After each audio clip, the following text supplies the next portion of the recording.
শান্তিপুর বিধানসভায় বিজেপি প্রার্থী স্বপন দাসের প্রচারে এলেন মহাগুরু মিঠুন চক্রবর্তী। আজ দুপুরে শহরের বেজপাড়া মাঠে হেলিপ্যাডে নেমে প্রার্থী সহ দলীয় কর্মী সমর্থকদের সাথে আলাপ পরিচর্যার জন্য ভাগীরথী তীরবর্তী তরঙ্গিনী রিসর্টে সম্প্রতি, যেখানে কিছুদিন আগেই তৃণমূল প্রার্থী ব্রজকিশোর গোস্বামী হয়ে প্রচারে এসে রাত্রিবাস করেছিলেন তৃণমূল সুপ্রিমো মমতা বন্দ্যোপাধ্যায়।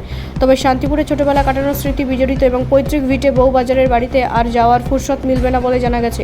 কার্যত কারণ, বর্তমানে নির্বাচনে রাজ্যের প্রায় প্রত্যেকটি জেলাতেই বিজেপি স্টার ক্যাম্পেইনিং হিসেবে রয়েছে তার নাম। তবে শহর নয়, শান্তিপুর ব্লকের বাগাছড়া তড়িৎসঙ্গের মাঝে প্রখরী রৌদ্রের মাঝেই মানুষের ভিড় ছিল চোখে পড়ার মতন। এদিন মঞ্চে বক্তব্য দিতে গিয়ে মিঠুন চক্রবর্তী রাজ্যের শাসক দলকে তুলোধনা করেন। বিজেপি আসলে মাছ মাংস খাওয়া বন্ধ হবে, এই প্রসঙ্গে রাজ্যের মুখ্যমন্ত্রীকে তীব্র কটাক্ষ করেন।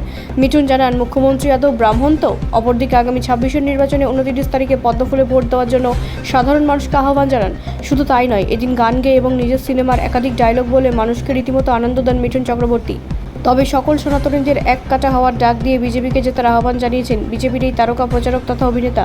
অপরদিকে নদিয়া শান্তিপুরের বাগাছড়া পঞ্চায়েত বিজেপি পরিচালিত এই পঞ্চায়েতে তৃণমূলের প্রতীক চিহ্ন হিসেবে জয়যুক্ত করা সদস্য শুধুমাত্র একজন, বাকি দুজন নির্দল এবং বাকিরা সকলেই বিজেপি। তবে রাজনৈতিক অভিজ্ঞরা মনে করছেন যে গত পঞ্চায়েত নির্বাচনে একচ্ছত্রভাবে জয়লাভ করানোর উপহার হিসেবে দলীয় কর্মী সমর্থকদের মহাগুরুর সান্নিধ্য ব্যবস্থা করিয়ে দেওয়া, যাতে এই পঞ্চায়েত থেকে বিজেপি প্রার্থী স্বপন দাসের একটি রেকর্ড সংখ্যক ভোট আসে, যা পশ্চিমবঙ্গের মধ্যে নজির সৃষ্টি হয়। তবে অপর একটি অংশ অবশ্য মনে করেন অপেক্ষাকৃত কম শক্তিশালী কোনো একটি জায়গায় এই সভা হলে আরও কার্যকরী হতো। নমস্কার, আমি তো আপনাদেরই ছেলে, এখানে আমার জন্ম, আমি তো শান্তিপুরের ছেলে, দিতে পারি আমার এখানে সবকিছু। বেশি সময় নেব না, কেন আমার হেলিকপ্টার দাঁড়িয়ে আছে, উড়ে যাবে। এখন তুমি চুপ করো, বেশি কিছু বলবো না। একটা কথা বলছি, ওখানে সব কিছু দেখলেন, যা যা বলার নেতারা সব কিছু বলে দিয়েছে। যা ভাই, এক মিনিট ছবি তুলে নাও তোমরা। কথা বলবো, এটা বিরাট ষড়যন্ত্র চলছে।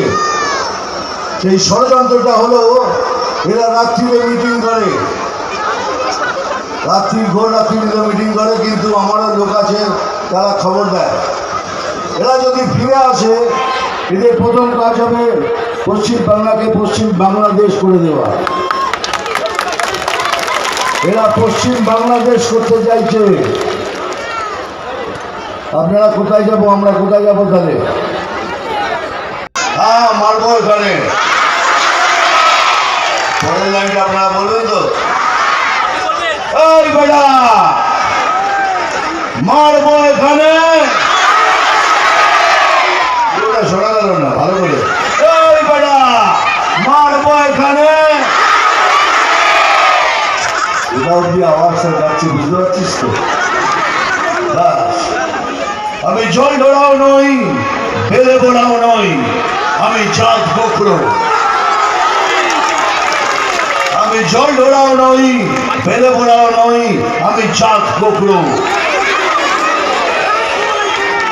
এখন আমি শুধু দুধ কলা খাই।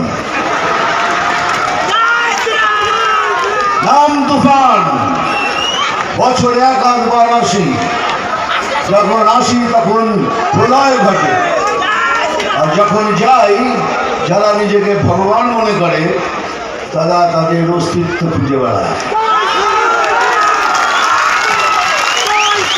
এমএলএ ভাটাকেষ্ট বইটা দেখেছেন তো?